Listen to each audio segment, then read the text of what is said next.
Yung tanong ko, yes or no? I did not personally execute Hindi the nga, ang tanong information, ko, Your Honor. sagutin mo ng yes or no. May mo, Mr. Chair, that he recited in contempt? There's a motion to cite Mr. Roel Sinding in contempt. Duly seconded. Any objections? The chair sees none. On the part of the Committee on Public Accounts, the motion is approved. Magandang araw sa atin lahat mga kababayan, at na-cite in contempt na nga ang reporter ng Bombo Radio Cagayan dahil sa hindi pagsipot sa House of Representatives o sa Kongreso patungkol sa nangyayaring investigasyon sa umano'y vote buying na nangyayari sa province ng Cagayan. At itong si Reggie Sending ay kapartner ni Gov.Mamba sa kanyang programa dito sa Bombo Radio. Pinatawag ito para sana mapasama sa investigasyon at matanong. Kasi itong si Sinding bilang kapartner ni Gov.Mamba ay silang dalawa ang tumitira sa umano'y kalaban sa politiko ni Gov.Mamba na ang programa ay dapat ay mapagpahayag ng impormasyon sa Cagayan Province, mabuting impormasyon, ano ba ang programa ng probinsya ng Cagayan. Ngunit taliwas ito sa kanilang agenda. Ang tinitira ngayon ni Gov.Mamba sa kanyang programa ay itong mga kongresista na umano'y bumabati ko sa kanya, mga senador at mga politiko umano na kontra sa kanya, na sinasabi niya nga na sila umano yung bumabayad sa korte, bumabayad sa kumilik para tirahin ito siya. Kaya nga naman, hindi na nagdalawang isip itong mga kongresista na cite in contempt itong si Reggie Sending dahil sa pagmamatigas at pagbabaliwala ng kanilang invitation. Si Gov.Mamba kaya ay tuluyan din itong cite in contempt. So yan po ang ating dapat pakabangan. Provincial administrator, whether she has served the invitation to Mr. Sindig. Before you answer that question, Madam, is Mr. Sindig an employee of the provincial government of Cagayan? Provincial admin, please. Good morning. Yes, Your Honor, he is an employee of the province of Cagayan. However, I did not personally serve. I was only notified of the receipt by the office through email. I was not in Cagayan yesterday, so I was just called up yesterday afternoon, informing me of the directive of the governor to assist our employees, our officials, in coming here today. And I was also notified of the content of the orders, Your Honor. Yung email ba na binabanggit niyo, Madam, official email ni Yes. Mr. Sindig? The show Yes or no? not Mr. Sending, Your Honor. What do you It's mean the- not Mr. It Sindig? is the official email of the provincial administrator's office, Your Honor. And therefore, the provincial administrator did not inform officially Mr. Sindig of the invitation. Not myself personally, Your Honor. When you say not yourself, sino kaya? It is my office staff, Your Honor. And would you guarantee that your office staff relayed the invitation to the official email address of Mr. Sindig? I cannot guarantee that, Your Honor. Only those that are present today. Can you ask your staff who did that, whether she did it or not? I can do that, Your Honor. Please do it. Kasi very crucial ito . They were not able to personally serve the show cause order to Mr. Rogelio Sending, Your Honor. They actually brought all the show cause orders to the provincial legal office, Your Honor. Provincial Administrator, you wrote a letter,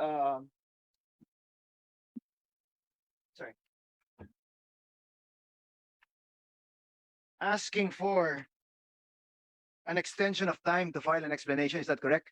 Yes, Your Honor. And in that letter, you included Rogelio Sending Yes, Your Honor. as one of those who's asking for an extension of time. Yes, Your Honor. So how come that you're asking for an extension of time when now that you're claiming that he was not informed? Your Honor, since all of the show cause orders were sent to the official email of the provincial administrator, Your Honor, and that was yesterday. I asked immediately, Your Honor, because I was concerned of the time, the deadline that was indicated in the order. So I was concerned, Your Honor. So I took immediate action and asked to prepare a request to give us sufficient time or until tomorrow to submit the Let me cut written you short. explanation. So you are not asked by these people to ask for an extension. You took it upon yourself to ask for an extension for all these people mentioned. I brought it to the attention of the PLO, Your Honor, so that because I was not in Cagayan, Your Honor. So I brought it to the attention of the PLO. What's the PLO?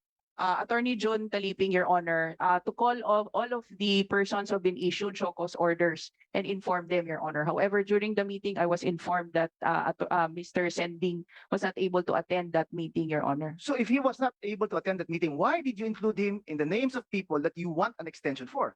As a precaution, Your Honor, So you're presuming something that you were not aware of, that you were not being authorized to do so? Mr. Sending actually communicated with me that he was informed that he had a show cause order, Also, but then, as then to you're contradicting yourself, Administrator. You just said earlier that he was not informed, and now you're saying that he called you to ask for this extension. may I clarify, Your Honor? Go ahead. I was particular, Your Honor, that I have no personal knowledge whether it was personally served to Mr. Roji Sending. The only basis that I know, and according to my staff, they did not personally serve the show cause order according to the question of the honorable member, Congressman Ako. And my only basis for including Mr. Sending in the request letter, Your Honor, is that Mr. Roji Sending late yesterday afternoon informed me that he told me that he said, "Ma'am, meron daw po kaming show cause order, that's it." Then I'll throw back the question to you. Was Mr. Sending informed of the show cause order? I can only respond, Your Honor, that he is aware of the show cause order. As And to that's it. whether he That's it. was Thank you. Thank duly personally informed, I cannot, I have no personal knowledge, Your Honor. Thank you, Admin. Mr. Chairman Ako. Chair, I please think I proceed. still have the floor. Yes, please proceed. What was the answer to my question? That my staff did not personally serve the show cause order to Mr. Sending, Your Honor. As part of your duties and jurisdiction as the provincial administrator, was it not your duty to inform the officials concerned of the show cause order? Was it not your duty? It was, Your Honor. It was. And therefore, It is, sir. you are implicitly admitting that you did not do your job.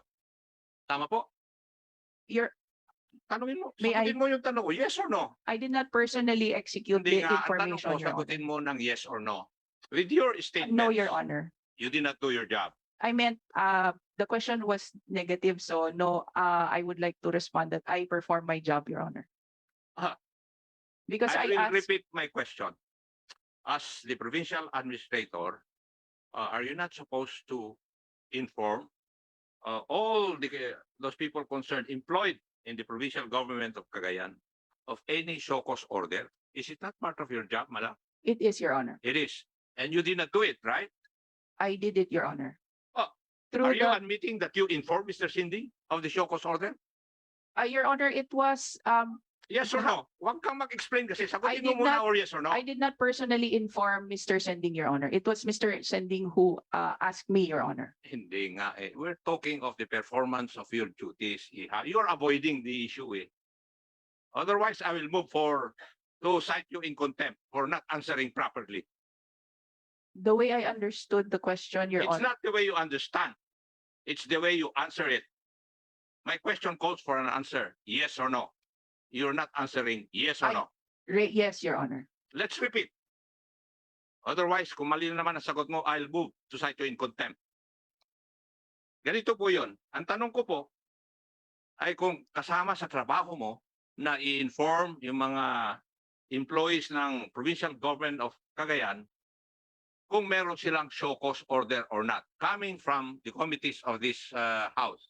Is that part of your job? Yes, Your Honor. Now, did you inform Mr. Sinding of the show cause order? Yes or no? Yes, Your Honor. Yes. So it is on record, Mr. Chair, or the two chairs, that the provincial administrator of Cagayan did her job to inform Mr. Sinding of the show cause order. And therefore, Mr. Sinding has been officially informed of such show cause order. Thank you, Mr. Chair. Narinig naman natin yung flimsy excuse ng PA, Mr. Chair. Ito lang, gusto ko lang iparating sa committee na ito na kung hindi nila dinedelay itong deliberation natin, Mr. Chair, from day one, tapos na sana tayo ng deliberation dito. No? Ang kinakabahan lang ako na considering ito yung mga pinagsasabi nila ito, baka balik rin tayo na tayo nagdi-dribble dito sa sa hearing natin. So that's all, Mr. Chair. Kaya ako lang caution lang tayo dito. No? Thank you very much, Mr. Chair. The manifestation of the Congressman Lara is duly noted. Now let's proceed with the supposedly ruling for in the case of Roel Sinding. Yes, Chairman Ako. May we ask for a repetition of the motion? No, there's no, not yet a motion. I'm asking for the motion with regards to the case of Roel Sinding for continuously defying the orders of this committee. May I move, Mr. Chair, that he be cited in contempt? There's a motion to cite Mr. Roel Sinding in contempt. Duly seconded. Any objections? The chair sees none. On the part of the Committee on Public Accounts, the motion is approved. Co-chair. Mr. Chair, can I also make a follow-up motion? We will roll first in the first motion, then we will entertain the second motion if there's any. Please proceed, Co-chair. On the part of the Committee on Suffrage, there being no objections, Mr. Chair, the same is approved. I move Mr. Sinding to be cited in contempt.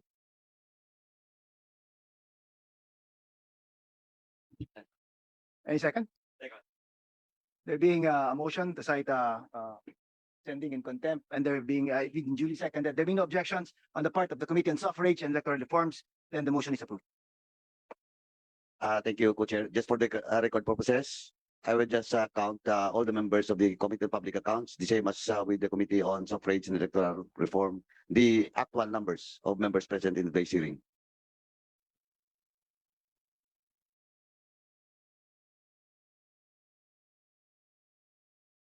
So officially, there are 11 members of the Committee on Public Accounts, and we need only at least 7 to have a quorum. On the part of the Committee on Suffrage, there being 9 members present, and we only need 7 for the vote. The order of contempt is already approved, so instruct the COMSEC to inform the section for the contempt order. I need another motion. Do I need a motion for the detained order? Yes, Congressman Lara. Thank you, Mr. Chair. Considering that Roger Sinding was cited in contempt, if I may cite the rules of procedure governing queries in aid of legislation, contempt of the committee shall be deemed contempt of the House. The person cited in this section, upon order of the committee, be detained in such place as the chairperson, acting chairperson may designate. And with this, Mr. Chair, may I move that because of this contempt order for Roger Sinding, I move for his arrest and detention, Mr. Chair. There's a motion to detain, no arrest, detain. Just to correct the motion, there's a motion to detain Roel Sinding based on the contempt order from this committee, duly seconded. Any objections? The chair says none, the motion is carried. Part of Committee of Suffrage, I move for the detention of Mr. Sinding. Any second? Second the motion. On the part of the Committee on Suffrage and Electoral Reforms, it being moved and seconded. Any objection? There being none, then the motion is approved. Before I give the floor to Chairman Akop, with this motion of contempt and the order to detain through the COMSEC, the Sergeant at Arms is directed to effect the ruling of this committee.